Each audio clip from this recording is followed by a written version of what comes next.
এই মেয়ে, তুমি এদিকে আসো, তোমাকে মেপে দেখি। যাও, তুমি সিলেক্ট হয়েছো। আরে এরপর তুমি আসো, এই তো তুমিও সিলেক্ট হয়েছো।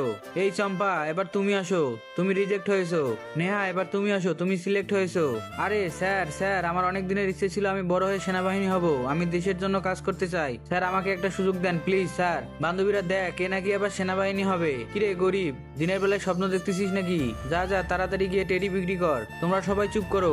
এই শোনো, আমি তোমাকে একটা চান্স দিচ্ছি, তার আগে তুমি এদিকে আসো। তোমার হাইট মেপে নেই। স্যার, আপনাকে অনেক বেশি ধন্যবাদ। আরে তুমি হাইটের দিক দিয়ে সিলেক্ট হয়েছো, এবার পরের টেস্টের জন্য এদিকে যাও। সবাই শোনো, এটাই কিন্তু তোমাদের ফাইনাল ট্রেনিং। যারা এই আয়রন মেশিনটা হাতে নিয়ে 20 সেকেন্ড থাকতে পারবে তাকে আর্মি অফিসার হিসেবে সিলেক্ট করা হবে। আরে বাপরে, গরম আয়রন হাতে রাখতে হবে। ঠিক আছে স্যার, আমি প্রথমে যাই। আরে বাপরে, এটা তো অনেক গরম, আমার হাত পুড়ে গেছে, আমি এটা করতে পারবো না। তাহলে তুমি রিজেক্ট, এবার নিয়ে আসো। আরে বাপরে, এটা তো অনেক গরম, স্যার আমি এটা করতে পারবো না। তাহলে তুমিও রিজেক্ট, এবার চম্পা আসো।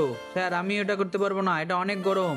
এই মেয়ে, এবার তুমি আসো। জি স্যার, আমাকে এটা পারতেই হবে। এরপর কি হয়েছে জানার আগে তুমি যদি তোমার মা বাবাকে ভালোবেসে থাকো, ভিডিওতে একটি লাইক এবং চ্যানেলটি সাবস্ক্রাইব করে দাও। আর তুমি কোন দেশ থেকে দেখতেছো, ইন্ডিয়া নাকি বাংলাদেশ, কমেন্টে জানাও। এই মেয়ে দাঁড়াও, তোমার 20 সেকেন্ড হয়ে গেছে। আরে স্যার, আমি তো সব টেস্টে পাস করেছি, তাহলে কি এবার আমি আর্মি অফিসার হতে পারবো?